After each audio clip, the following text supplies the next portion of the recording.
Contractual employee West বেঙ্গলের চুক্তিভিত্তিক কর্মচারীদের জন্য সেরা খবর বেরিয়ে আসছে। দারুণ একটা ভালো আপডেট। মার্চ 18, 2024 বাংলারচক.com-এ লিখেছে, দেখুন দর্শক, চুক্তিভিত্তিক কর্মীদের জন্য বিরাট সুখবর। সারাদিন খাটিয়ে আর অর্ধেক বেতন দেওয়া যাবে না। সুপ্রিম কোর্ট একেবারে তোলপাড় করে দিল। সমকাজে সমবেতনের পাশাপাশি যদি বেতন নাও দেওয়া যায়, অর্ধেকটা বেতন তো দিতেই হবে। আর সামান্য বেতনে কাজ তারা করবেন না, খাটাবেন প্রচুর অথচ মাইনে দেবেন না, তা কখনো হয় না। কিছুদিন আগেই সুপ্রিম কোর্ট কোল ফিল্ডে যারা কর্মরত তারা একটা মামলা করেছিল। সেই মামলার রায় জানিয়ে দিয়েছিল যে যদি পার্মানেন্টদের সমান কাজ করে তাহলে তাদেরকে অস্থায়ীভাবে রাখা যাবে না, রাখা চলবে না। আর এখন খবর বেরিয়ে আসছে চুক্তিভিত্তিকদের অল্প বেতনে কাজ করানো চলবে না। এটাও কিন্তু আইনের মধ্যে পড়ে, কাউকে এইভাবে অল্প টাকায় লেবার খাটানো যায় না। বর্তমানে কোনো কাজের জন্য চুক্তিভিত্তিক কর্মী নেওয়া হয় কিছু কিছু ক্ষেত্রে, কারণ এখন সরকারি তহবিল ফাঁকা। সেই জায়গায় প্রচুর স্টাফের অভাব আছে বিভিন্ন দপ্তরগুলোতে।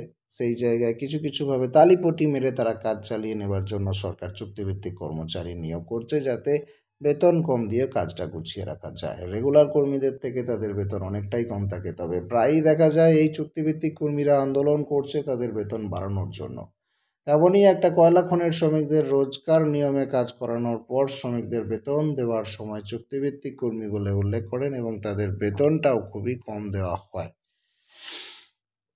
তাদের অফিসিয়াল যে বক্তব্য থাকে যে এরা চুক্তিভিত্তিক কর্মী, তাই এদের কোনো রকম দাবি দাওয়া থাকতে পারে না। কিন্তু কোর্ট জানিয়ে দিয়েছে এই জিনিসটাকে এবার বন্ধ করতে হবে। এরপর সেই সমস্ত শ্রমিকরা মামলা করেছিলেন সুপ্রিম কোর্টে। শ্রমিক এবং মালিকের মধ্যে মামলায় রায় জানিয়েছে সুপ্রিম কোর্ট। জানা গেছে মাহান্ডি কোলফিল্ডের কিছু কর্মী আদালতের দ্বারস্থ হয়েছিলেন। তার কারণ ছিল তাদের কাজ দেওয়া হয়েছিল কয়লা স্থানান্তরে। তারা প্রতিদিন হিসেব মতন কাজ করছিলেন, কিন্তু বেতন দেওয়ার সময় তাদের চুক্তিভিত্তিক কাজ করার জন্য তেমন বেতনটাই দেওয়া হতো না। তাই সেসব কর্মীরা তাদের স্থায়ী কর্মীর তকমা না পাওয়ায় মামলা দায়ের করেছিলেন সুপ্রিম কোর্টে, যেখানে বিচারপতি সন্দীপ মেহতা ছিলেন এবং বিচারপতি পামি দিগন্তম নরসিংহ ছিলেন। তাদের বেঞ্চ সন্দীপ মেহতা এবং পামি দিগন্তম নরসিংহের বেঞ্চে ছিল সেই মামলার শুনানি। জানা গেছে ওই সংস্থা সম্প্রতি একটা টেন্ডার পায়,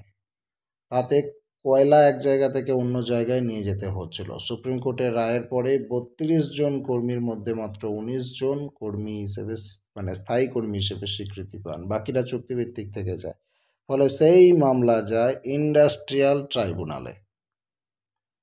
পুরো ঘটনা পুনরায় বিচার হয় সেখানে। ট্রাইব্যুনাল বলে যে ওই কর্মীরা যে কাজ করেছেন তাতে তাদের স্থায়ী কর্মী হিসেবে উল্লেখ করাই যায়। তাই সুপ্রিম কোর্ট নির্দেশ দিয়েছে কর্মীদের এখানে কোনো রকম দোষ নেই, তারা তাদের কাজ সঠিকভাবেই করেছে, বরং কর্মীদের বকেয়া টাকা মিটিয়ে দিতে হবে। অন্যদিকে মাহান্ডি কোলফিল্ড যে আবেদন করেছিল সুপ্রিম কোর্ট তা সম্পূর্ণভাবে নস্যাৎ করে দিয়েছে। কোনো কর্মীকে রেগুলার কর্মীদের মতন খাটিয়ে চুক্তিভিত্তিক কর্মী হিসেবে বিবেচনা করা যাবে না। যদি চুক্তিভিত্তিক কর্মী নেওয়ার হয় তাহলে সেটা কাজের আগেই বলে দিতে হবে, এমনটাই জানিয়েছে সুপ্রিম কোর্ট। এই রায়ের পর শ্রমিকদের মুখে একটা কিন্তু হাসি ফুটেছে, তারা তাদের প্রাপ্য বকেয়া বেতন পাবে বলে জানা যাচ্ছে। দর্শক, যদি এই বকেয়া বেতন তারা পেয়ে যায় খুবই ভালো হবে, এবং এর সাথে সাথে অন্যান্য সংস্থায় যারা চুক্তিভিত্তিক কর্মচারী আছে তাদেরও ভবিষ্যৎ একটা আলোর দিকে আস্তে আস্তে ধাবিত হবে। যদি খবরটি ভালো লাগে লাইক করবেন, শেয়ার করবেন, চ্যানেলে যুক্ত থাকুন, কারণ আমরা এই চ্যানেলে সিভিক ভলেন্টিয়ার সংক্রান্ত চুক্তিভিত্তিক কর্মচারী সংক্রান্ত সমস্ত আপডেট দিয়ে থাকি।